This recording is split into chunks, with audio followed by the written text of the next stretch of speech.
So good morning, everyone. Welcome to the Solar School event in the framework of the EU Green Week. My name is Janice. I'm the Communication Manager of Estella, the European Association promoting the solar thermal electricity in Europe and MENA countries. Have you wondered how concentrated CSP and supercritical CO2 would be the perfect match for decarbonizing our energy system towards a zero pollution future? Today, you will hear the answer. SOLARSCO's partner projects from CSP and sCO2 turbine machinery sectors will share with you the project concept and how they consider this project to achieve these objectives.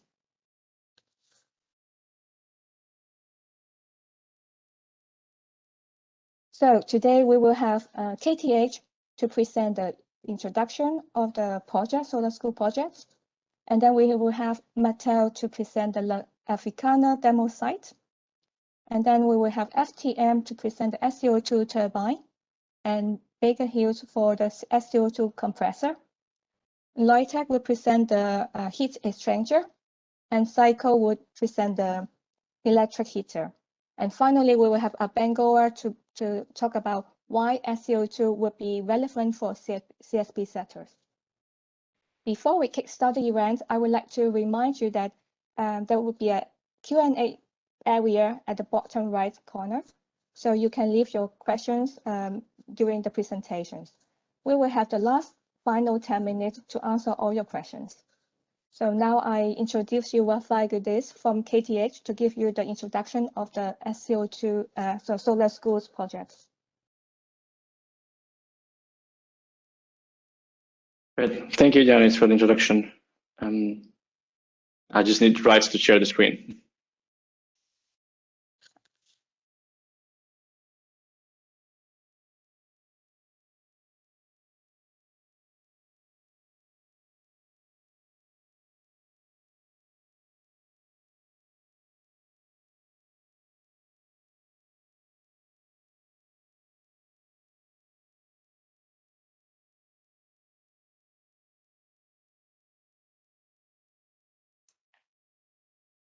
Okay. Hi, good morning, everyone. And thank you for joining us. And thank you, Janice and Stella, for organizing the session primarily. And good morning to all my colleagues in the project as well. My name is Rafael Guedes, and I am a researcher at KTH. I'll introduce myself soon. And I will just start this session presenting, giving an overview of the project and why how we actually thought about the project and how we put it together and where are we today. And then we will hear from the rest of my colleagues talking more in depth about the actual component developments towards the demonstration. So before we get there, I'll talk about my institution or where I work. So KTH Royal Institute of Technology, it's a university. It's one of the oldest and largest technical universities in Sweden. It's founded in 1827. We're approximately 14,000 students and 4,000 employees, and that including graduate researchers. And we offer different engineering degrees, but I'm usually ranked in top 30 engineering fields in terms of mechanical, electrical engineering, and one of the top universities in what concerns technical aspects in Europe. We are split in 5 schools: electrical engineering, architecture, chemistry, biotechnology, and industrial engineering management and engineering science. And I work at the industrial engineering management school, so that's why it's highlighted there. This is more of a typical picture, actually. Having said that, I mean, this is Sweden, so the previous picture was a bit of a joke, right? This is more of our day-to-day. And you may wonder, why do we look into solar energy? But I'll come to that and why do we look into those aspects. So in my school, I specifically work at the Department of Energy Technology. There are different departments in the school. And within that department, I work at the Division of Heat and Power. And in this division, we focus on different research aspects. I highlight the main 6 core aspects. And within this, I'll highlight 3 that are core for this project. So centralized renewable energy systems, thermal processes, turbo machinery, and propulsion. And I am myself, I'm a researcher, as I said, and I lead different projects in the context of these areas. For SOLARSCO specifically, I'm the project manager for the KTH side, and I'm scientific coordinator of the project. So as part, together with Stefano Barberis, which is the actual project coordinator, we formed the consortium together and our objectives. Besides that, I'm also project manager for other projects. Here some mentioned, and also purely involved in academia and in industry. I'm advising for Swedish companies, Azilio and Naventus Corporate Finance. So I'll start with a very big, background to why we look into solar energy in general, since I understand some of the attendees might have a very diverse background. So first and foremost, I'd like to say 3 key things. So solar energy, when it comes to available resources or energy resources that we can harness, solar energy is the most abundant one. And what you see on the left is just like a graphical representation of how much energy we have in terms of resource availability from different sources. So you have solar energy in the big one, and relatively smaller wind energy, and then biomass and so on. So just to show how large the potential is for harnessing solar energy, which is roughly 3,000 times the energy that we need or that we consume in the world. Now, the challenge then is not whether or not there is sufficient resource or solar energy, but how do we harness it or use it for actual useful heat or power, right? Which is our daily applications. To do so, we have in the world mainly 2 technologies. So PV shown in the top, familiar to most of us. You can see it also here in the picture, it's a power plant, but you can also see it in rooftops, etc. Pretty much so, or more common here in Europe. And then in the bottom picture, you have a central tower CSP plant, which is from the Noor 3 project in Morocco, from Massen, one of our partners in the project. And both of these technologies, what I tried to show on the right is that they have decreased cost dramatically in the last decade, with PV in particular being even cheaper in most or many places of the world than conventional technologies, which is this gray area. CSP has been deployed way less, so that's why the curve is not as clear and as the other. But on CSP, one thing that I might say, and I will come to that, is that I don't usually like to compare directly with PV, because even though it has decreased cost, I can show, as I've seen here, CSP comes with an inherent benefit, which is that you can store heat, or these power plants can store heat to provide power on demand by means of thermal energy storage. And I'll explain that briefly, probably in this slide. So if I stick to CSP, which is the core of SOLARSCO2OL, or one of the technologies, I try to use one of the technologies here to just exemplify what the technology is and how it works and the key processes. So in a nutshell, CSP, it's about converting solar energy into high temperature heat by means of concentration. So what you see in this representation from Gamma Solar or Torus Solar Energy, it's how solar energy is reflected by means of collectors, in this case called heliostats, into a top of a tower where we have a heat exchanger that we call the receiver. And because of the high concentration here, at this point up in the tower, temperatures can get very high. So therefore, we can use a fluid to get that heat, and such it becomes useful heat. This heat can be stored, and in this example, we have 2 tanks. So one tank where the fluid is initially cold, then gets hot up there, and it's brought up down to another tank where it's stored hot. And this is what I'll refer as TES, or thermal energy storage. And then the fact that you have this thermal energy storage process in between allows us to decouple the availability from the sun with the final use of heat, as heat can be taken from this tank whenever we want to, for example, in this case, generate steam to drive a power block.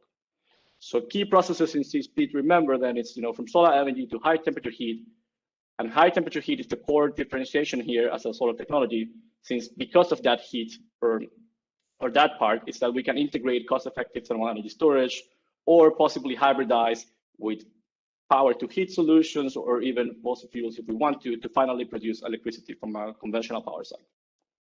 Now, this is not the only technology. I'm describing tower technology, but there are other technologies, actually parabolic trough technology, for those familiar in CSPs, the most common technology with 80% of the installation worldwide, followed by central tower, like I said, and less than later by Fresnel and parabolic dishes, which are more used at lower scale. Some of the key things of this technology is that when integrated with thermal energy storage, it's dispatchable and flexible. And just like I said, because you have this asset or the tank that decouples solar energy from when, or the availability of solar energy from when it's needed, you can provide it on demand, or the energy can be provided on demand. It's flexible in the sense that not only that, but also we are using, or the technology is based on conventional power cycles. So we can offer additional flexibility of services besides just the energy.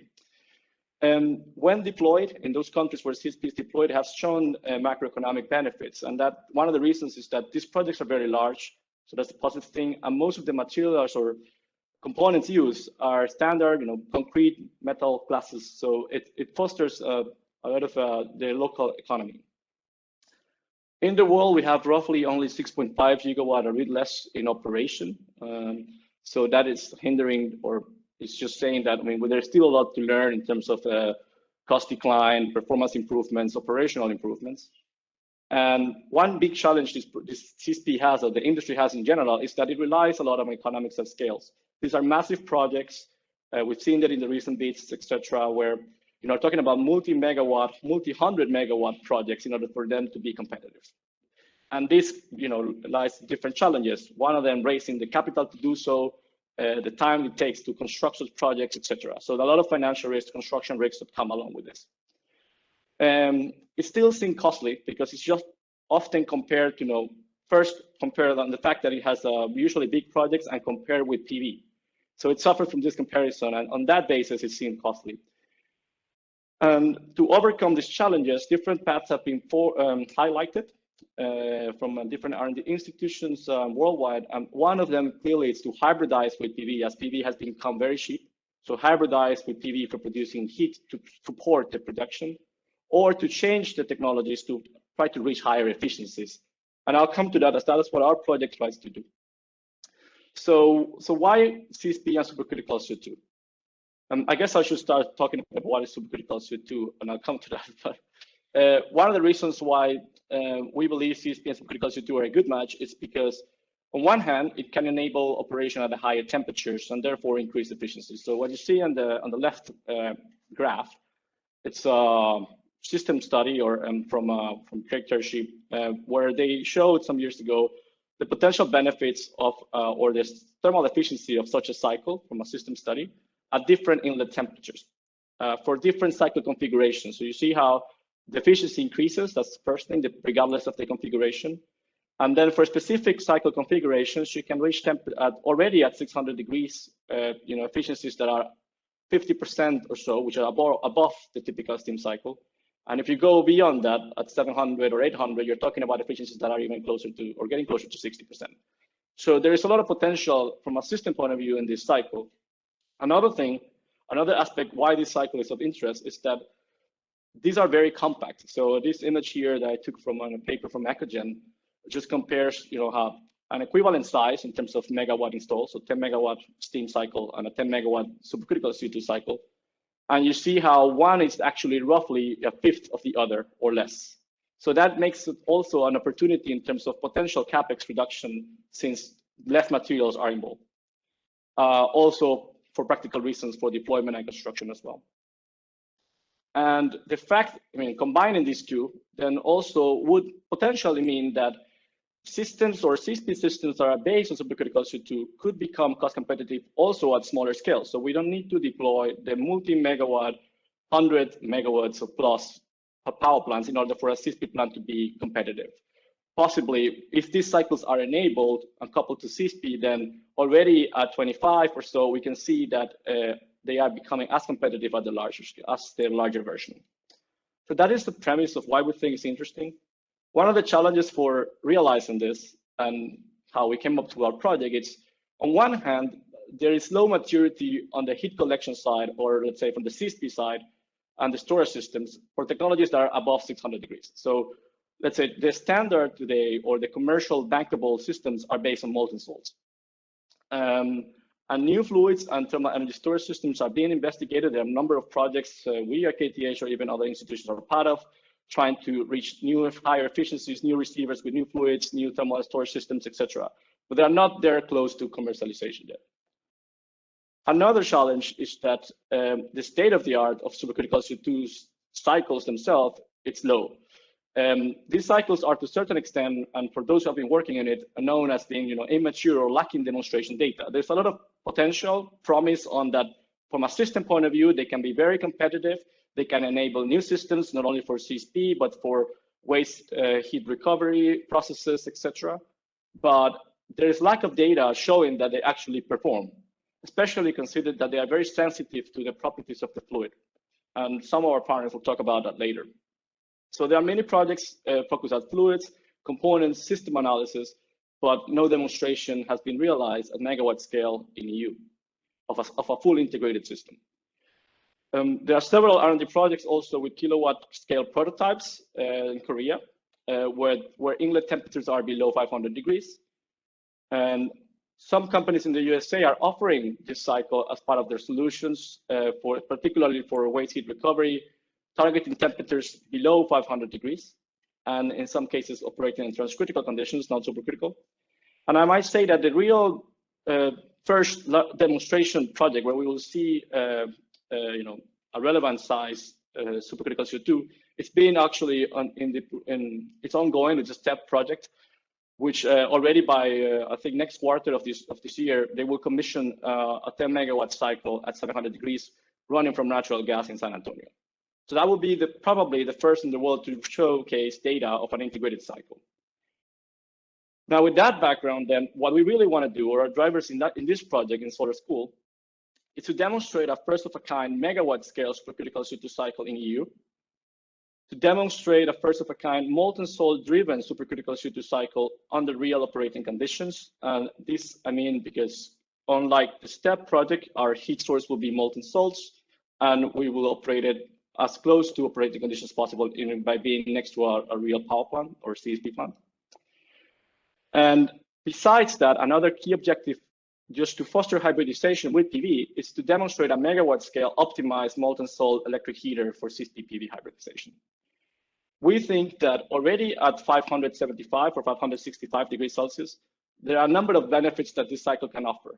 Not only enabling, like I said, smaller systems to be competitive, but also from a thermodynamic point of view, if we go stepwise and if we can demonstrate that the cycle can reach certain efficiencies already in the simple configuration, in the future, then we might be able to show that that same cycle under more complex configurations can reach 50% already at that temperature, therefore being a step forward in terms of efficiency when compared to steam cycles. So the project, as an overview, as I said in a key bullet, then is the main goal is to demonstrate a molten salt-driven supercritical CO2 cycle of 2 megawatt approximately, in order for us to enable CSP plus supercritical CO2 systems by 2030. So a number of activities are around the demonstration in parallel, just to showcase different options. We are 15 partners. It's an industrial-driven consortium. Like I said, ourselves, KTH and RENA Consulting, we are leading the effort here. RENA, especially my colleague, Dr. Stefano Barberis. But besides us, we see here in the graph the different partners and countries represented. A number of from Spain, so typical companies from the CSP sector like Abengoa, Lointec, Mactel, and a number from Italy, companies representing the turbomachinery sector like Franco Tosi Meccanica, Baker Hughes. We have other companies, SECO from the Exit Group, interested in demonstrating or prototyping the electrical heater. Massen as an owner, a potential owner, or interested in the system as a whole. Stella, which is hosting this event. And Mass Europe from Greece in terms of control systems, as well as a number of research centers that are supporting this effort, not only KTH, but Ikerlan, RENA Consulting, well, OCMI is working with Baker Hughes, Unige, and SURF. The project just started. I mean, we've been going for approximately 9 months. It started in October 2020, and our goal is to run until October 2024. It's funded by the European Commission under Grant Agreement 952953, and the approximate budget is roughly 50 million, out of which the funding is 10 million. In specific terms, the objectives are then to demonstrate this cycle or the techno-economic performance and reliability of a recuperated cycle of approximately 2 megawatt running from heat provided by a molten salt thermal energy storage system operating at 585 Celsius. In doing so, we intend to demonstrate, a full integrated cycle, so for which turbine, compressor, and heat exchangers will be demonstrated, so designed and integrated under real operating conditions, leveraging from infrastructure and premises that are next to an existing 50 megawatt CSP plant. An optimized molten salt electric heater will be developed and also demonstrated and used to raise the temperature of the solar cells, such that then they can be used or reach this 585 degrees Celsius in this inlet such that the cycle can operate at the desired temperatures. And in the future, enabling for PV CSP hybridization, be it with this system or with others. Besides it, we're investigating from techno-economic analysis point of view other advanced CSP supercritical CO2 systems that are above 600 degrees, just as a next step. And we will provide conceptual design and engineering diagrams for upscale systems moving beyond this small 2 megawatt system. Overall, if I'm to summarize, I think the project aims to enable market penetration of supercritical CO2 and CSP systems by 2030 when possible. Our vision then is something like this. We believe that by targeting these key components that we're demonstrating and like I'm highlighting in the circle, we will enable a system that looks like this in the future, which is a hybrid PV and molten salt driven supercritical CO2 CSP plant with commercially available CSP technology, but then prioritizing these key components that are not yet commercial, as I said, and that you will hear from my colleagues next. In a nutshell, then, if I say what we really want to do from covering all the different aspects, is we think that at this stage, such a system overall is roughly around TRL5 with combining the different maturity of the different subsystems. We want to bring it to TRL7 with different targets at different component level. And in parallel to this, we will work hard on upscaling issues and commercialization aspects to help the industrial partners here bring this to market. Not only for CSP, but also for additional markets, in the case of our turbomachinery partners. Some milestones so far. Well, the consortium or the project is formed with the different work packages. And in each of these work packages, different milestones have been reached. In the first one, for instance, the demonstration layout has been defined with different process integration and diagrams already, instrumentation diagrams already set, including a list of equipment, from which we have started site preparation and permitting and procurement work already in work package 6. The different conceptual design of the key components being demonstrated have been achieved by the different industrial partners, and you will hear from them after myself. And we are started to look also in different advanced or identified which layouts we want to look from a techno-economic point of view for future systems. Besides that, of course, and thank you, Yanis and Stella, our project has been now launched and all the visual identity has been completed. We have now started to do events like this one. So to end my presentation, I'd like to say just key bullets. First and foremost, solar electricity is cost effective, and this is for both CSP and PV. And I think they can both complement, and that's our vision, to become even more competitive. There are many opportunities for enhancing cost competitiveness of CSP. Many of these are low TRL though. And one of them is to shift to supercritical CO2 cycles to enable higher efficiencies and open new markets. But these are at low TRL, and tests on systems at 700 degrees are also at low TRL. So in the project of SOLARSCO, what we really aim is to be a stepping forward towards a commercial hybrid PV CSP plants with supercritical CO2 by demonstrating for the first time in Europe megawatt scale supercritical CO2 cycle running from molten salts. Also by demonstrating an optimized molten salt electrical heater. We will be running for 4 years. This is mainly an industrial driven consortium, and I invite you to follow us in our LinkedIn and Twitter here at SOLARSCO, as well as in our website, and any email, or send us an email to myself or Stefan if you have any question or would like to collaborate with us. So thank you, and I will leave the floor then so that my colleagues can present their work.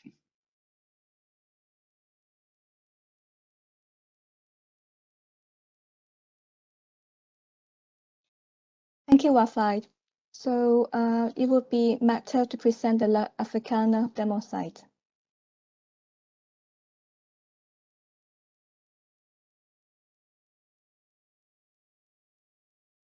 Good morning to everyone. Thank you, Estela, for organizing this webinar. I am Álvaro Sánchez. I am in the Research and Development Department of McTel as a thermal energy engineer. And I will explain you the demo site and its background. So we will go through a brief summary of McTel.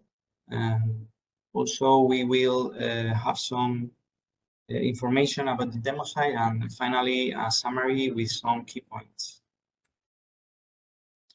McTel is a company established in Cordoba, where its has its headquarters and has more than 31 years of history. Our core values are sustainable development, continuous training of our personnel, and innovation.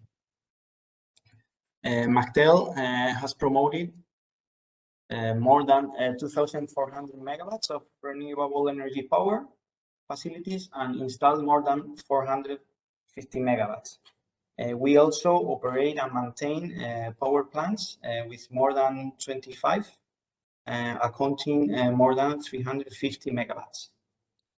We have 25 offices, especially based in south of Spain, but also with international presence. Our business has 25% of value in Andalusia and 15% in the rest of the world.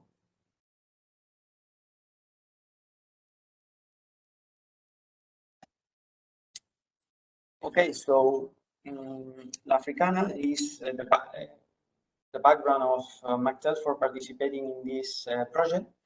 It is a facility with 50 megawatts of capacity, and it supposed an investment of 387 million euros, and it was commissioned in 2012.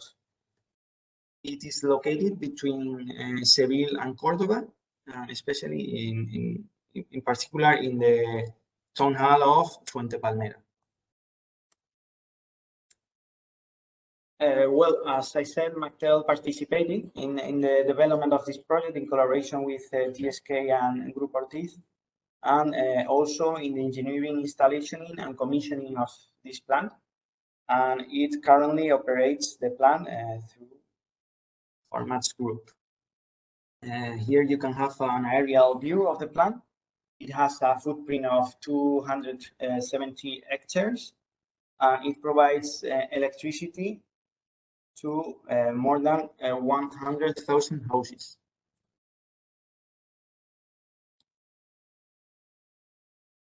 Here we can also see some of its key installations. We can see the parabolic through collectors that capture sun from light from sun and concentrated in the tube that contains heat thermal fluid. In this case, it is a synthetic oil that reaches more than 400 degrees.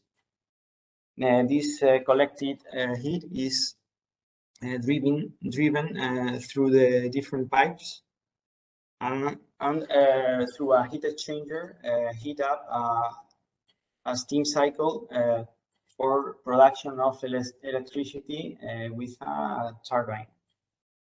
When there is also the capacity to provide this heat from the solar field to the molten salt circuits, where there are two tanks, the hot tank and the cold tank, and enabling capacity to provide further electricity for more than 7 hours when the sun is not shining.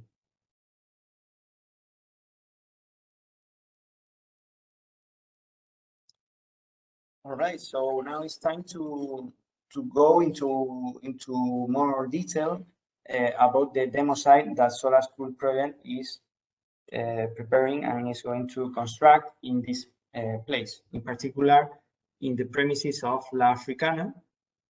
It will have a footprint of roughly 3 hectares, and the existing infrastructures of the area will be used, such as grid connection, access to utilities, and the local resources for the development of this kind of technologies. So, as explained, McTel is a key partner in the south of Spain for development of concentrated solar power technologies. We develop, install, commission, and operate this kind of plants with several references and the capacities and the background that I already explained previously. And Mattel aim is to, with this project, is to demonstrate this supercritical CO2 concept, and also the capacity to enhance the operation of the plant, as I will explain later. So this project is a strategic goal for us, since we believe it's a key milestone for development of next generation of CSP in Europe. So some key facts about the demo site. It's, as I said, is located in the premises of La Africana power plant. We will operate the plant to gather information, monitoring, and conclusions for more than 500 hours, and developing power output of more than 2 megawatts of gross power. So we will be able to demonstrate, to program different operation strategies, such as using the electric heater to increase the heating reliability, or to absorb the surplus PV generation of the area. As you can imagine, this area is surrounded by PV generation mainly. So this demo site will provide us with capacity to increase the flexibility and manageability of the plant, and also to have potential reduction in the levelized cost of energy of future developments. So for more information about the project, we invite you to follow us in the media, LinkedIn, and so on, and also to contact us for information about the next steps and the demo site itself.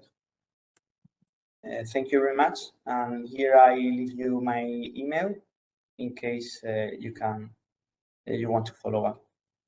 I leave the word to the next partner.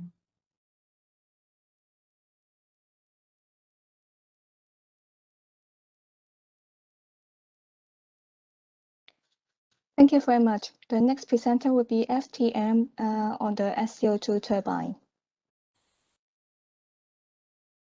Carlo, you can share your PowerPoint now. Yeah. Hello, everybody. Thank you for the invitation here and the opportunity to be here and share what we have been doing about this project, SOLARSCO2OL.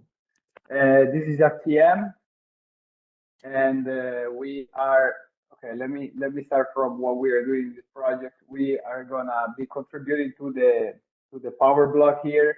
In particular, we'll be developing the supercritical CO2 turbine, and we will contribute to this project with this equipment. In this presentation, we will give an overview about our company, our CO2 and CSP highlights, FTM role in the project, our expectation and opportunities. First of all, I'd like to introduce FTM. FTM is a company that was founded in the 1881 and has been operating in the machinery business for a long time now. We have been installing, producing and installing turbines, steam turbine and hydraulic turbines over 40 countries. We have 80 gigawatts installed at the moment, commissioning over 1,000 turbines. Our capacity in terms of steam turbines goes up to 660 megawatts. And for hydraulic turbines, we have 450 megawatts. We'll be working in different kind of markets, such as this power generation all over the markets you can see here. So we have geothermal, thermal plants, solar plants that we will see later on, oil and gas, and waste to energy plants. As a company here, we not only produce turbine, we also have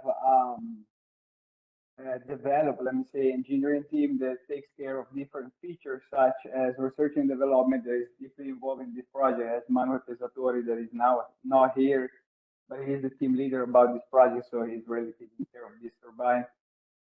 So we are developing this turbine, studying this supercritical turbine that is the first one that will be running in Europe.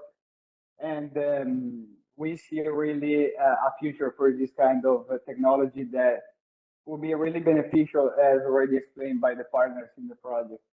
At the moment, we are going through the design phase, taking care of the different aspects of this equipment that has a really high technology level that needs to be checked and make sure that it's sufficient for the application here. We have already been working in the field in terms of CO2 and CSP. We've been working on different projects, such as we already have a 25 megawatts class turbine that is working on a solar tower plant, and has been running for about 10 years now. And it's a double body, double speed steam turbine that is in Spain, and Abengoa is aware about this. Then we recently installed, and we're now commissioning another solar supplied, let me say, turbine with molten salt. That is a 4 megawatt steam turbine. And then we have also been working on CO2. We actually found that this is interesting. In 1968, Franco Tosi was already involved in CO2 studies. And as already said, Rafael, it was already checked that the size of a turbine with CO2 was a lot smaller than a standard steam turbine. So mostly beneficial in terms of production, and not to talk about the maintenance and managing costs. That it's part of the scope of the project to be proven beneficial. So we already got our feet wet in this kind of project, and we'd like to continue facing new experiences and new technologies. We started to design the turbine, and it's our scope to not only design but also manufacture and put in the operation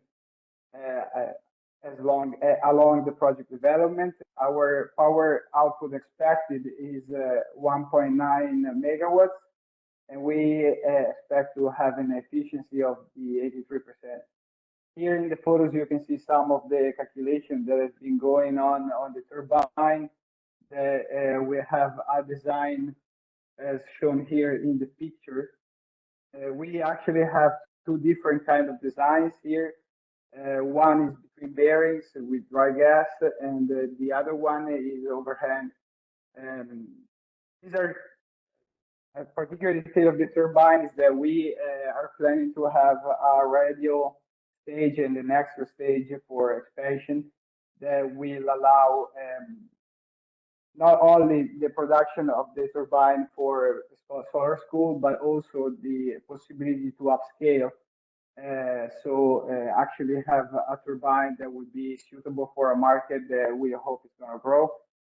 And there's also the possibility to go up in temperature in order to achieve up to 700 Celsius possibly. That's why we started early with the material sampling and selecting the proper material in order to have the possibility to upscale and reach higher power output and create equipment that be suitable for different applications as well. We actually hope that we definitely hope that this project is going to be a successful project, and we all will benefit from it. Not only because we will have the first supercritical turbine running in Europe, but it will create a new market for this kind of applications.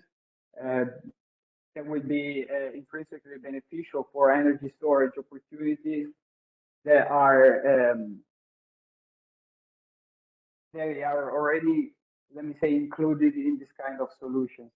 It will be really helpful in order to develop renewable energies to have more, let me say, manageable plants and be more effective in terms of power handling that has a highly specific demand at the moment. It will be groundbreaking for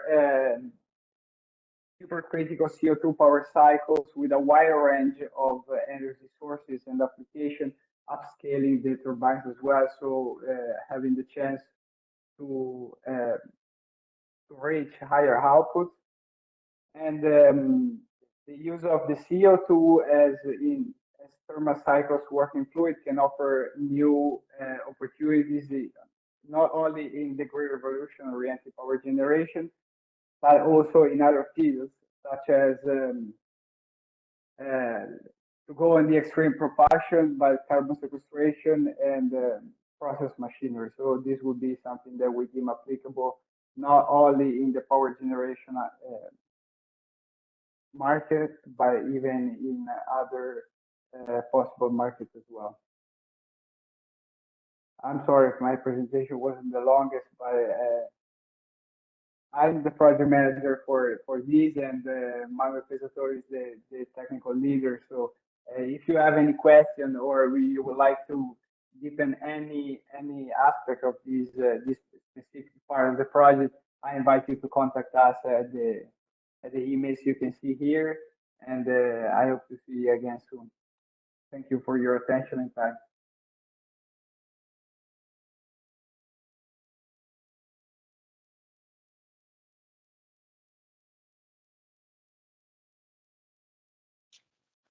Thank you very much, Carlo. The next presenter is Roberto from Baker Hughes. He will present you the sCO2 compressor. Yes, thank you. I'm sharing.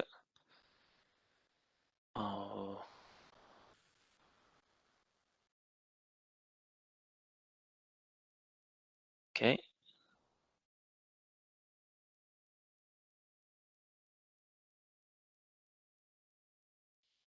Okay, good morning to everyone. I'm Roberto Valente. I'm a senior engineer for aerodynamics in Baker Hughes. Here is a summary of the topics this presentation is about. I'll briefly describe Baker Hughes and our interest in the solar sCO2 program, our role in the project with the tasks or opportunities, as well as challenges. I'll give you also an overall description of the compressor designed so far in the conceptual phase. Baker Hughes is an energy technology company that provides solutions for energy and industrial customers. Our purpose is to lead energy transition, investing in new technologies with high efficiency solution in order to minimize the carbon footprint and in turn energy costs. Our commitment is to achieve a net zero carbon equivalent emissions from operations by 2050, with the aim of 50% of this reduction by 2030. Supercritical CO2 applications are definitely part of the energy transition strategy in Baker Hughes, and in TPS as a product company in Baker Hughes focused on turbomachinery and process. The solar sCO2 project represents an opportunity for Baker Hughes and TPS, both from a commercial point of view in order to expand the portfolio of turbomachinery and application in the concentrated solar power markets, and also from a technical standpoint to define a new strategic R&D line dedicated to supercritical fluids turbomachinery, with the aim to define new innovative products and additional applications. The role of Baker Hughes in the project, in the program, is to design, produce, and test the compressor unit. The main tasks start from the definition of the inlet conditions along with all the partners involved to the conceptual design just completed in March 21, going on with the detailed design, which is ongoing, up to the design and the production of the compressor and the auxiliaries and the test rig. In parallel with these main activities, there are also other tasks mainly aimed to the future development, like the shaft line integration of the compressor and the turbine together with the University of Genova. And also the definition of guidelines for a supercritical CO2 compressor upscale beyond the present demonstration sites.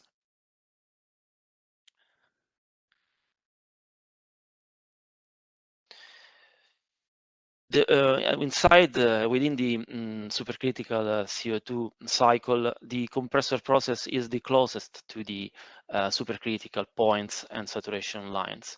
For these reasons, it takes advantage of the peculiar behavior of the CO2 in this region, as well as thermodynamics properties. High density, low compressibility, low viscosity allows increasing the pressure ratio and to reduce both compressor dimension and the power absorption. And this is beneficial for the overall cycle. On the other hand, inlet conditions closer to saturation line and critical points makes the compressor design very challenging. Both for, as I said, the proximity to the saturation lines that would lead eventually to a multi-phase flow somewhere inside the channels, the rotor channel, and the design must be able to handle this and limit the region of this multi-phase flow. And also the proximity to the critical points means strong gradients in many thermodynamics properties. In the plot that you can see on the right, there is the density, for example, and you can see how it changed abruptly, passing from the design point 33.4, for example, to 2 or 4 degrees higher. The density could even become half than the design point. This obviously can affect both compressor performance and stability and operability of the compressor itself, and in terms of the entire cycle. So the design and the definition of the inlet condition must be carefully defined in order to preserve stability, operability of the compressor of the cycle. Baker Hughes already has some experience in turbo machinery design operating in supercritical condition. In particular, we are partner of the sCO2 Flex program in the framework of the Horizon 2020 program. Within this program, we designed the compressor, we produced it and tested in actual supercritical conditions. Even if we are in a different condition with respect to the current one, we could retrieve important information about our design practice and also validation of the tools that we use for the design, namely high fidelity CFD, to be able to predict behavior of the machine operating in proximity to the critical points. In the picture on the right, you can see a peculiar behavior of the supercritical CO2 close enough design condition, close to choking condition, where a decrease in pressure lead to a multi-phase flow inside the rotor channel with a abrupt decrease in density. This could cause could affect performance of the compressor and operating range. As I said, I'm giving you now an overall view of the compressor design in the conceptual phase. The design has leveraged the previous experience both on the design and test, and used the advanced tool for the performance prediction. The compressor designed so far is a multi-stage compressor in barrel with three stages, and with I highlight you with the dimension of the compressor, which in the demo sites is very small. 150 millimeters for impeller diameter, and the rotor length is about 1 meter. These demonstration sites so is also a challenging also for the manufacturing of the rotor and the machine itself. So conclusions and remarks from this part. Supercritical CO2 and specifically supercritical CO2 cycles coupled with the concentrated solar power is part of energy transition strategy in Baker Hughes as an efficient solution to minimize carbon footprint and reduce the costs of the energy.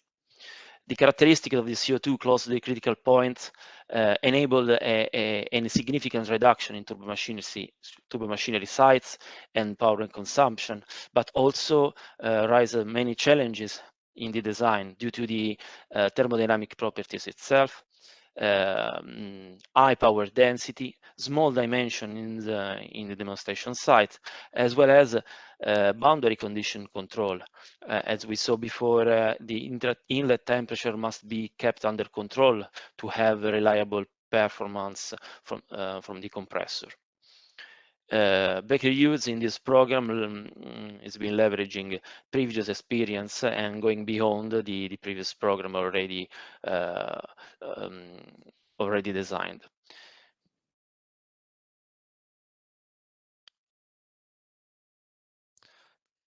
Thank you for your time and attention.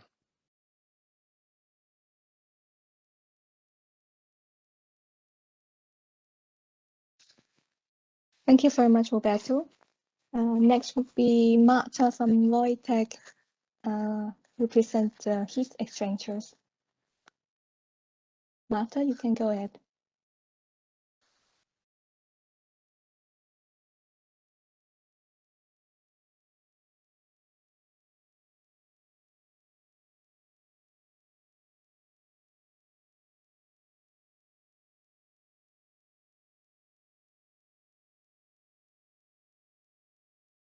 Oh, Marta, we can't hear you, I believe.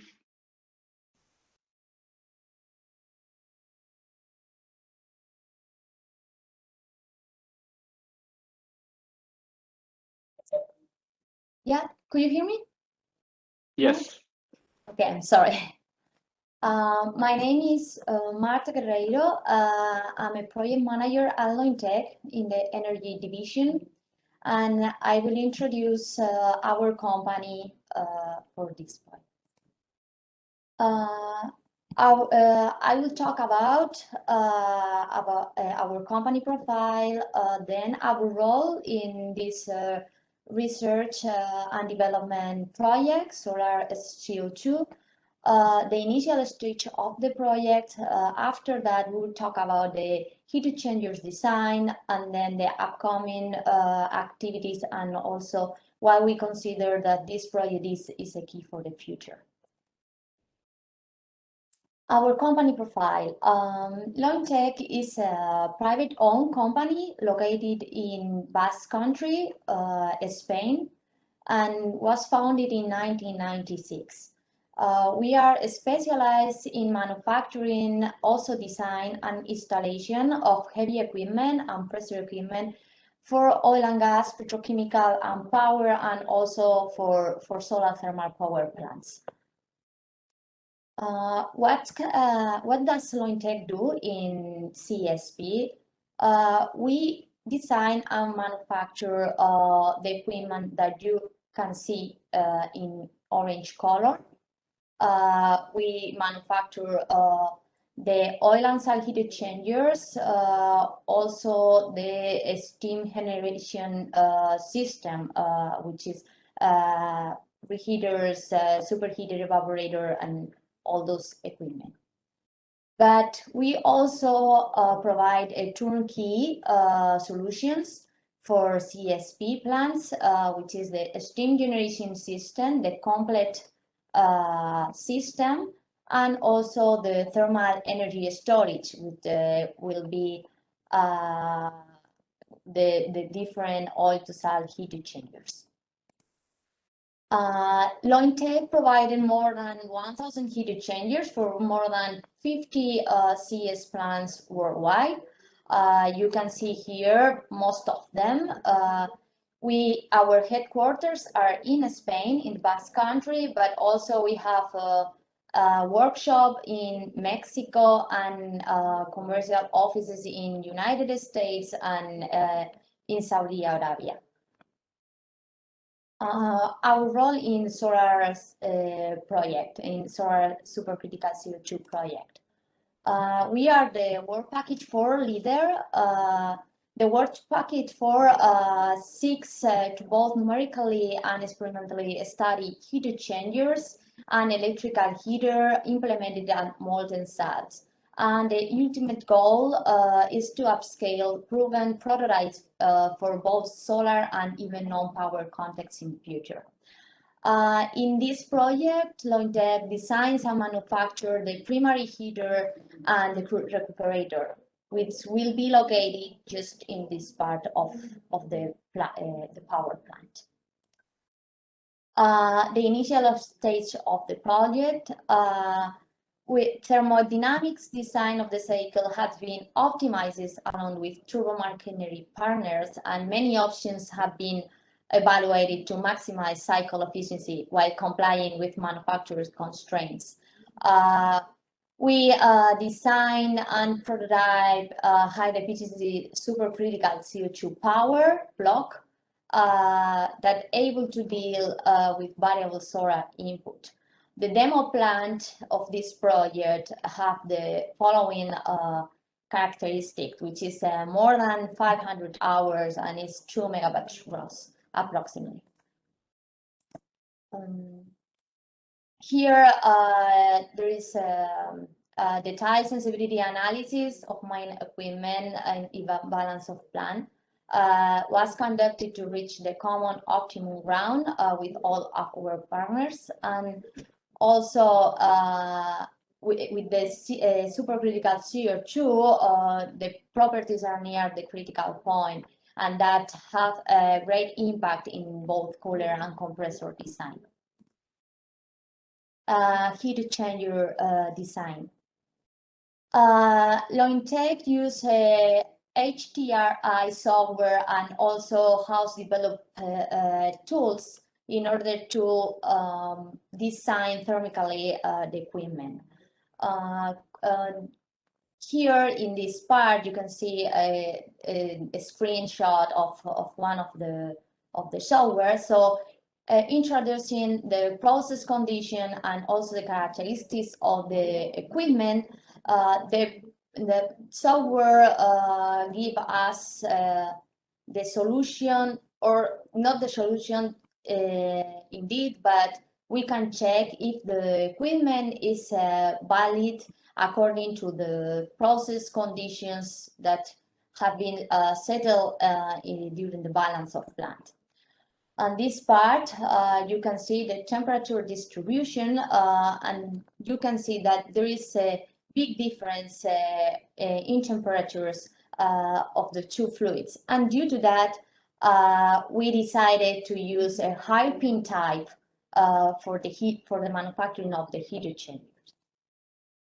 So what's the hairpin type? Why the hairpin type heat exchangers are good for this plant? Because the efficiency it is increased due to the true counter current flow. Also, the optimal behavior for cycling conditions is due to decreasing the mechanical stress in tubes, cell and tube sheath. And also we can eliminate the excessive temperature difference along the tube seats due to the independent channels for inlet and for outlet side, that you can see here. Also, the temperature homogenization in the equipment allows better behavior on thermal shocks. Upcoming research and develop activities. For this project, the next step will be the design optimization by computational design and also finite element method simulation. Ikerlan and Rina will be the partners in charge of this part. Ikerlan will be focused in the heater, while Rina will be focusing in the recuperator. Sorry, and then they will check the risk of these zones near inlet and outlet nozzles, and also estimate the bypass flow in U-bend and the possible source of vibration in cell site in the recuperator. After that, Lointec will manufacture the equipment. Why we consider that this project is the key for the future? The use of supercritical CO2 in concentrated solar power offers multiple advantages, not only in terms of plant manageability, but also in terms of cost reduction, the increase in performance, the reduction of the size, and also the reduction in the use of such an important and scarce source as water is what makes the technology the key of the future in solar thermal sector. And that is why Lointec, as a leader in design and manufacture of heat exchangers for solar thermal plants, wants to be there and be able to help in process of hybridization of solar thermal plants that are currently in operation. So thank you very much for your time, and please do not hesitate to contact us in case that you require more information or any qualification. Thank you. Thank you very much, Martha. Next, it will be James from sCO2OL. He will tell you more about the electric heater.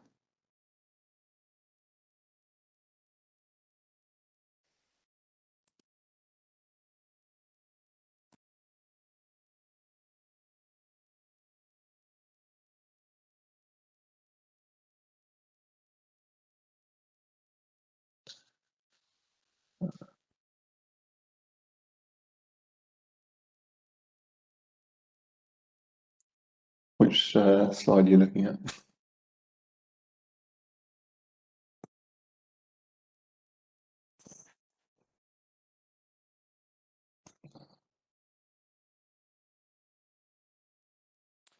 Right. Good morning, everyone. I'm James, and I am Head of Research and Development for sCO2OL and the X-Heat Group. sCO2OL were founded in 1938 primarily for the rail industry, train heating applications. They're now one of 8 companies within the X-Heat Group itself. sCO2OL have got over 80 years experience designing heating and control systems for both heating and cooling. They're now got products in every continent and nearly 150 countries worldwide, so about 3/4. As a group, we've got just over 300 staff with offices in Singapore, Germany, UK, India, and the USA. And our group turnover last year was close to 35 million euros. As I said, my name is James Brown. My official title is Technical R&D Manager. I've been with X-Heat now for nearly 12 years, heading up R&D for 6 of them. Myself personally, I'm also at the same time completing a PhD on the optimization of electric heaters at KTH, working quite closely with Raphael.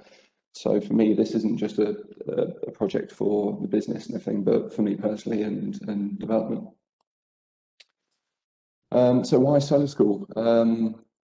Everyone, I won't say everyone, but generally the opinion is that heaters are standard parts, electric heaters are standard. You can just buy one off the shelf and drop it into your system.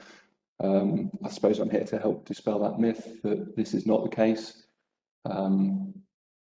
all heaters are designed specifically for their process. So depending on the inlet and outlet temperatures, the flow rates, the viscosity, the density of the material, every heater has to be tailor-made and bespoke for the process. Zyco and the XE group are already replacing a lot of fired heating systems. This is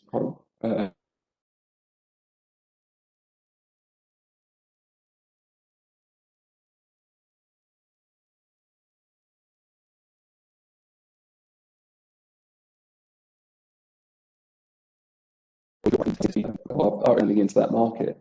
It seemed a logical step, therefore, for us to look at thermal energy storage, and obviously in our discussions found KTH in this project and became part of it.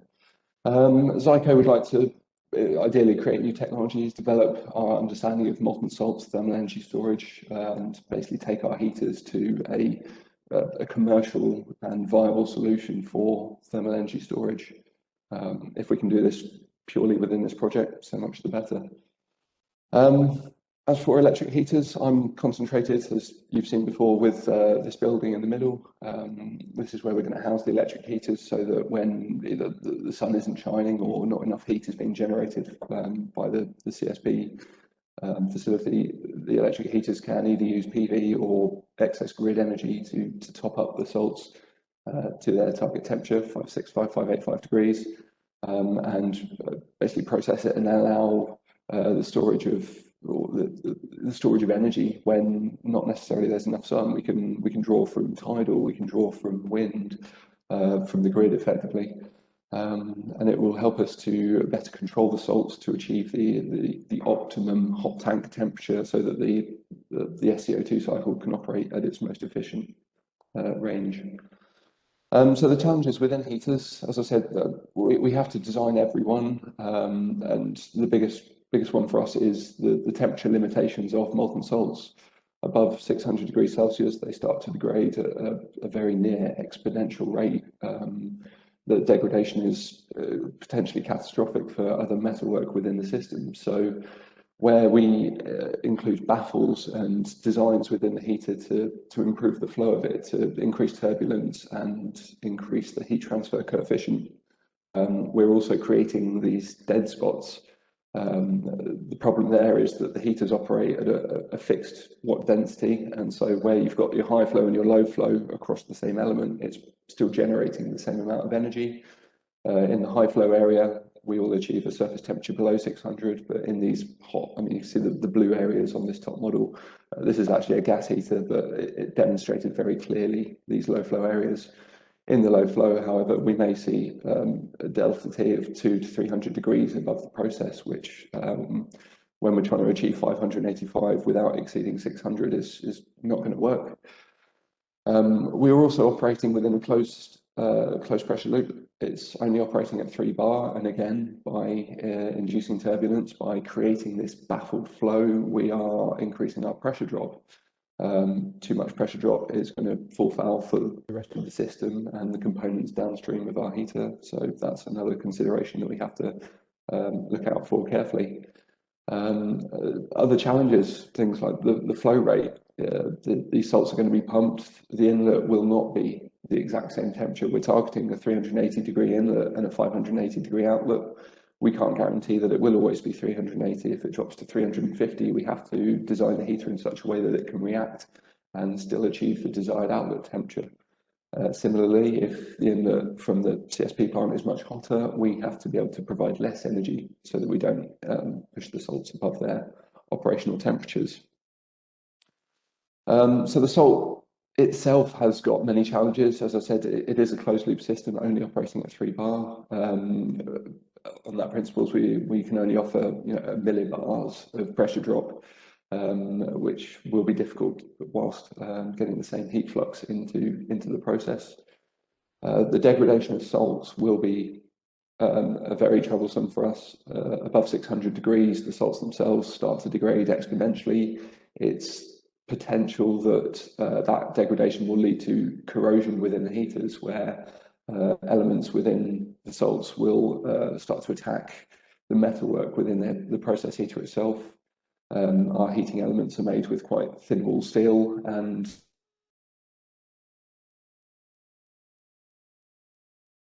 per week or whatever, we're going to be destroying elements very quickly, and the heater itself will eventually, or potentially, sorry, fail without due care and maintenance. So things like this are absolutely paramount when we design the electric heaters. Similarly, at the other end, if the heaters aren't operating powerfully enough, or if the salts enter and are allowed to go into these kind of cold spots and solidify, the solidification process itself, the salts shrink and pull the metal with them, so there will be physical damage within the system to the heater vessel, to the elements, and it's something that has to be maintained.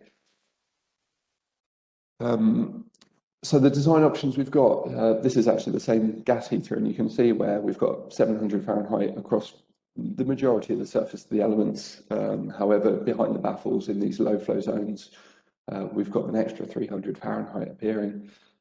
This is my whole task for this project, and sCO2OL's challenge is to remove these hotspots and issues in order to assist the project and continue with it. We've got standard control options we can use. Our heaters are generally thyristor or solid state controlled. This means that we can run them anywhere between 0 and 100%. So we're looking to provide a 7 megawatt heater for this project.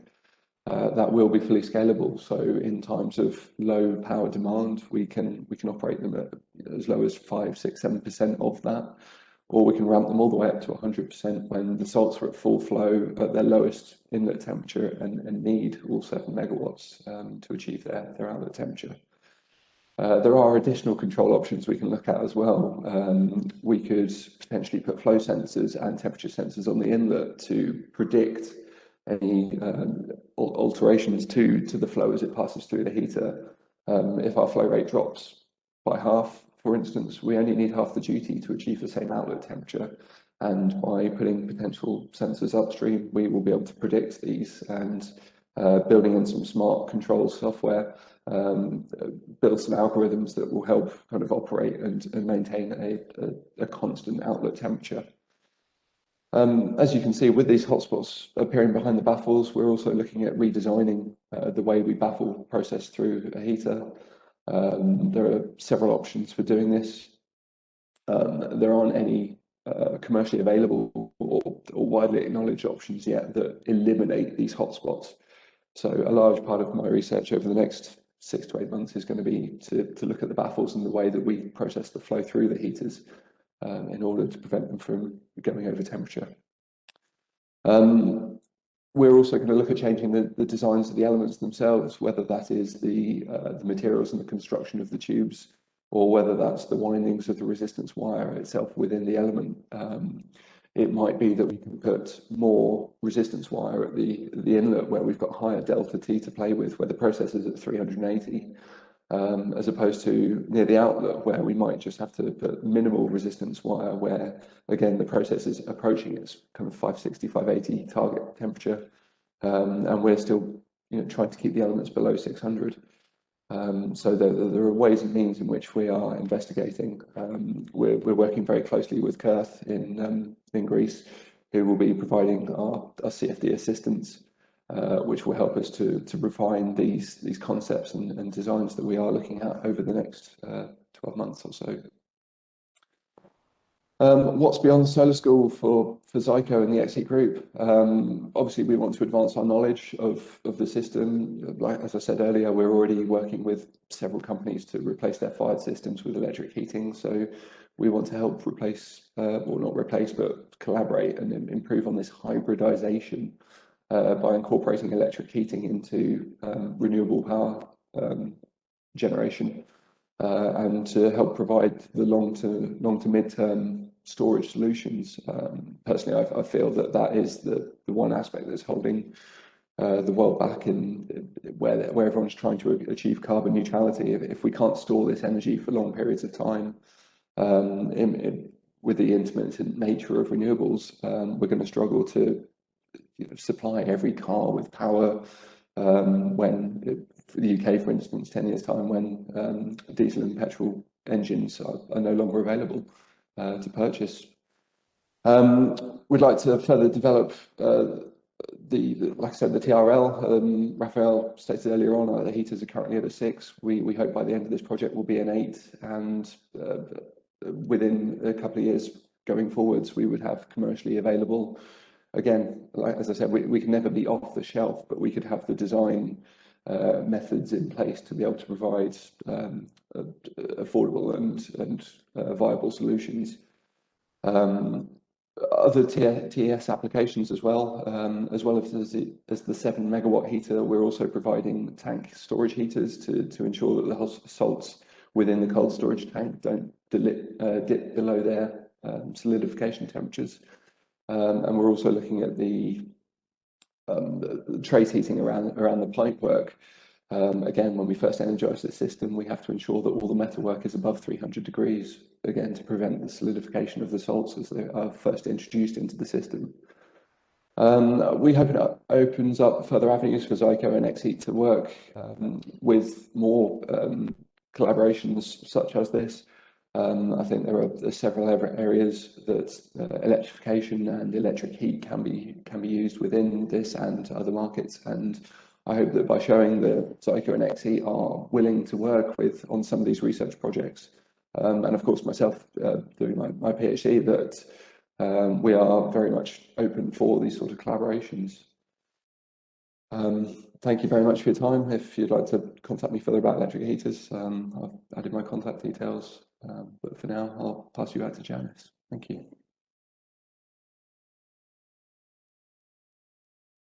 Thank you very much, James. I'll now pass on to the final speaker, Anton from Abengoa.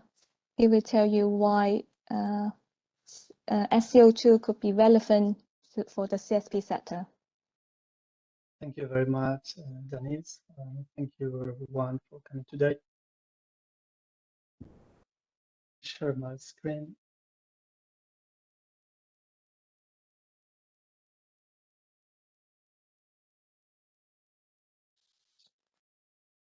Okay.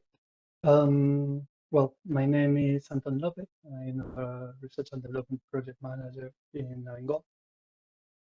And today I'm going to talk about the supercritical CO2 in the CSP sector. But first, I will going to talk a little bit about Abengoa, my company, who we are, and our role in the SOLARSCO2OL project.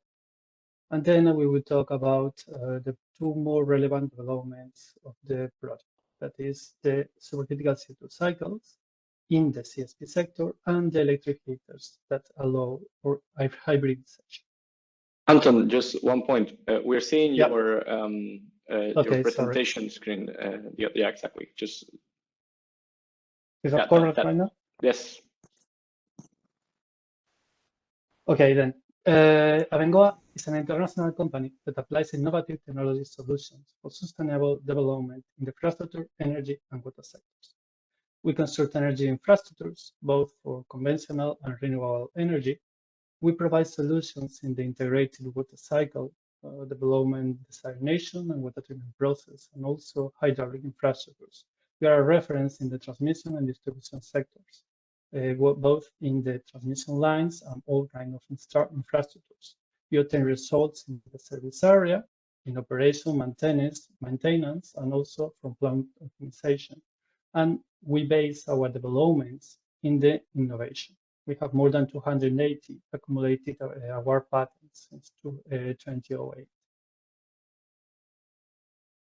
In the energy sector, Abengoa has an extensive experience in engineering, constructions, assembly, and commissioning of all kinds of power generations, being open cycles, combined cycles, cogeneration, wind technology, solar thermal, photovoltaic, energy recovery, biomass, and all of them exceeds 12,000 megawatts installed capacity. In particular, in the solar thermal technology, Abengoa is a world leader with more than 30% of the installed capacity worldwide. And Abengoa in the SOLARSCO2OL, what's our role there? Well, we are the integrators. we put together all the pieces that my colleagues has talked about before into one single system. We make them work together. We make the kids take a good care along themselves. And why have we decided to participate in this project? Well, the first place, because this will provide, we think that this will provide a sharp technology cost reduction that will directly increase the competitiveness of our company. This will be done through two main milestones. That is the proof of concept of the supercritical CO2 cycles in the CSP sector, and the proof of concept for electrical heaters using molten salts, as James have just already mentioned. I'm going to talk a little bit more about these two right now. First, let's talk about the supercritical CO2 cycles in CSP. Well, what are the advantages of the supercritical CO2 cycles? Just we have already said a few things about this prior in other presentations, but let me sum up a little bit. The supercritical CO2 cycles are much more simple than steam cycles. In steam cycles, for an optimizing cycle, you need a lot of extractions from the turbines and a lot of heat exchangers. That means a lot of equipment. Across the cost of this equipment and the complexity of the operation and maintenance. On the other hand, on the supercritical CO2 cycles, the cycle is much simple and does not have these extractions from the turbines. Also, as it's been said before several times, the turbomachinery it's much smaller, leading to potential savings not only in the capex, in the capital expenditure cost of the turbine, but also in environmentally speaking way, since it requires much less material. But in the end, the higher advantage of the supercritical CO2 cycle is its higher efficiency that can exceed 50% for our recompressed CO2 cycle plus reheat. This higher efficiency is for the actual conditions of a CSP plant at less than 600 degrees, as Rafael has mentioned before. It will be even higher at highest temperatures, but for a commercial point of view, right now, it's more interesting for us that using the technology that we already have, that it's the molten salt technology. This increasing efficiency will lead that for a same power output, that is for the same amount of electricity produced, we will need a much smaller plant. A much smaller plant, it's much cheaper, but it's also more environmentally friendly. This cycle does not need steam in the cycle, so it's also a water-saving technology, as said before by my colleague Marta. This increasing in efficiency will lead to a direct reduce in the more expensive part of a CSP plant, that is the heliostat fields. The heliostat field will be reduced, and also the size of the tower, leading to a reduce in the amount of raw materials needed. This reduced amount in raw materials has, of course, a cost reduction, but also an environmental impact reduction, not only due to the amount of raw material, but also for the savings due to transformation, transportation, and disposal of the material used in the plant. Also, a lower amount of heliostats means a lower amount of water used for cleaning these heliostats. In the end, the heliostats are just mirrors that need to be cleaned to allow a proper functioning of the CSP plant. All of this leads to a higher efficiency in the novel supercritical CO2 cycles that it's coupled with a simple cycle, and this will make CSP plants cheaper and even more environmentally friendly. And what about the electric heaters? Well, the electric heaters will allow the hybridization of the CSP technology. Right now, a standard CSP technology can be divided into parts. The first part is the solar tower or the parabolic trough that is coupled with thermal storage systems and heat generation and heat exchangers. This part can provide solar heat directly to a process or, for example, to heat up houses or buildings in winter.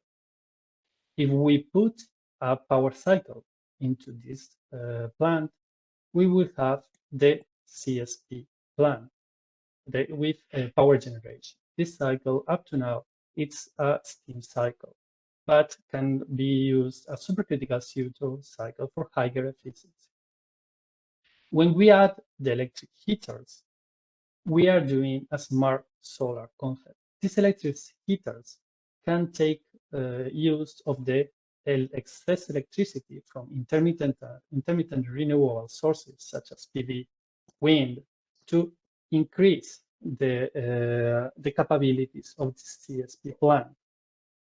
Also, we can use the excess power of the grid.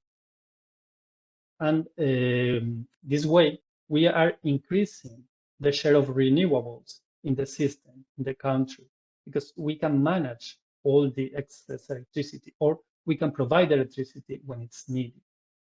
To this end, also, we can couple electrochemical batteries to allow fast response.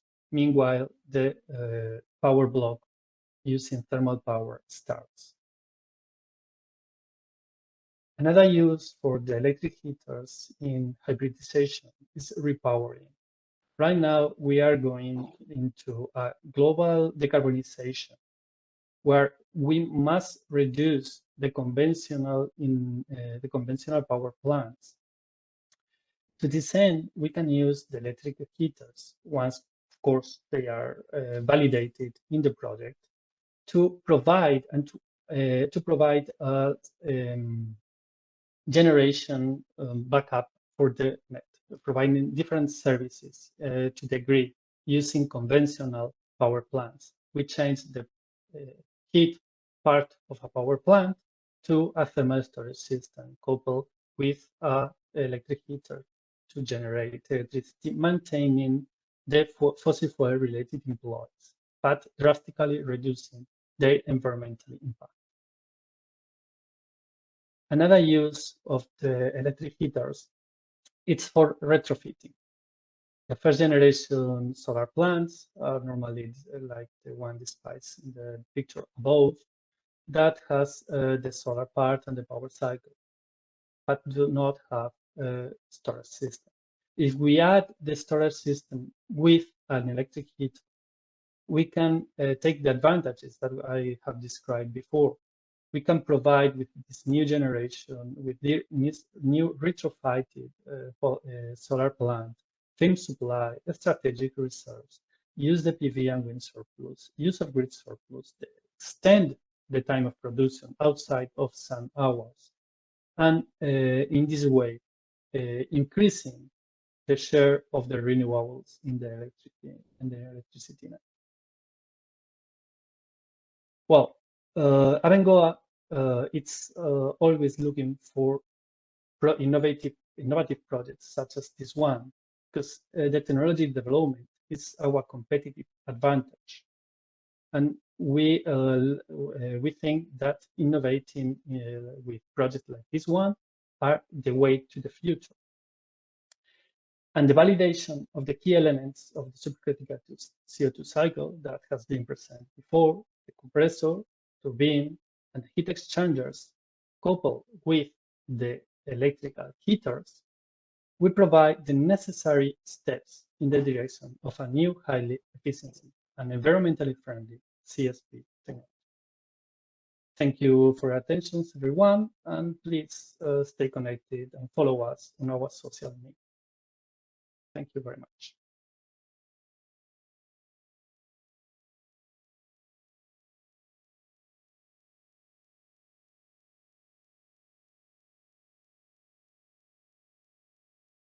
Thank you very much, Anton. Right now we are at noon. I think we can open the Q&A section right now. I saw there are already some questions that you have written in the Q&A area.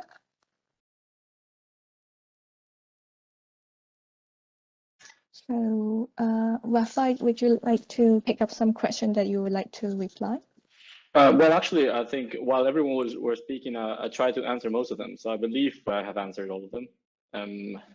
But we were asked, how much cost reduction compared to current steam cycles we expect in terms of LCOE or CapEx. I think our overall goal, first and foremost, is in this project to show that the technology works more than the ultimate performance from an LCOE point of view. But in parallel to show that it works, what we want to do from a system level analysis is to set a plan that leads to an LCOE of 75 euro per megawatt hour or such already for a 25 megawatt turbine size, which is way below what you can achieve with a steam cycle system. We had other questions in terms of why do we use molten salts. I think we were answering this throughout the presentation. The reason for using molten salts is because we want to rely on commercially available systems from the CSP side. Other questions in terms of the location, this system is not bound to Spain only. Of course, we are demonstrating it in Spain, but it could well be piloted in any other location with relatively good DNI, which is a requirement for solar thermal systems. But having said that, the fact that it's hybridized with PV, of course, opens maybe the door for other locations with relatively lower DNI, if possible. It's a matter of optimization, the share of PV or CSP. We were asked about solar salts, which salts we're using. I replied that we're using the traditional potassium nitrate solar salt mixture, which we have mentioned on the presentation. Some of us, 600 degrees for sake of simplicity. But like I said at the very beginning, our objective is that the system will run at around 585 as a maximum temperature. So respecting the one that we have using already today in commercial systems, such that the cycle itself will be running around 565, as Carl mentioned. We were asked also why using a harping heat exchanger and not a printed circuit heat exchanger. And I think I tried to reply this, but our main reply to that is that we know that there are potential benefits from using a printed circuit heat exchanger, especially in terms of volume and the size. But Lointex's experience, it's high on the conventional harping type heat exchangers, and therefore we went for that. So we believe they are confident that they can provide a cost-efficient solution using such a system, and therefore we were demonstrating that one. And we were asked also about the maximum ambient temperature considered in the design. I tried to reply in a way, so the inlet temperature to the compressor so far for the conceptual design has been set up at around 33 degrees Celsius or 34, of course, with some margin, right? And for such, of course, then we believe, or we want to run the system such that the cooler is able to, has an inlet ambient temperature not exceeding 30 degrees, such that then it can actually bring it down or cool the temperature down to 33 at the inlet of the compressor. But for us, it's possible in a way just because we want to demonstrate the system for 500 hours in a full year. So we can find definitely times where this is suitable for us, that we can do it. In a future system, it might be the case that we need to reconsider this, but overall, we will also test the system when we set the test, the different tests we want to set. We will also consider, testing at conditions that are above this and see what happens, or how test the system on the compressor and how the efficiency drops or the system performs if we operate at a higher ambient temperature. I think the last question I haven't answered, which is when do we expect this to reach the market? So the timeline for the project is such that, like I said, we started in October 2024. We will carry prototype and lab work, system work, CFD work, and all I mentioned in design work within this first 2 years before actually starting with manufacturing and installation site in Spain. Installation should happen in 2023 and operation should be in 2024. After this, we'll start to have the data, and with this data, our idea is, of course, to provide useful information for the community and for us as researchers to propose the path forward for commercialization and uptake of the systems. We think that with the experiences we can gain, we can bring these products, the different products you heard about this today, to market already by 2030. So I think that's the questions. I don't know. Well, there's one last question. Can you comment on the comparative advantages where hybridization can happen in the system? Well, we are looking into one specific hybridization in our base configuration, which is the one we've been showing in all the slides, where we hybridize at the inlet or before the hot tank, right? So that then we can provide energy on demand. Of course, from a modeling point of view, we're looking, like I said in my first presentation, into different layouts using other heat transfer fluids, other ways of hybridization, and so on, which we will not demonstrate in the project, but we're looking from a techno-economic analysis point of view. And I don't know. I was trying to answer what my colleagues were presenting, but of course, Anton, Alvaro, James, Roberto, Marta, you can feel free to comment anything if I miss anything from these answers.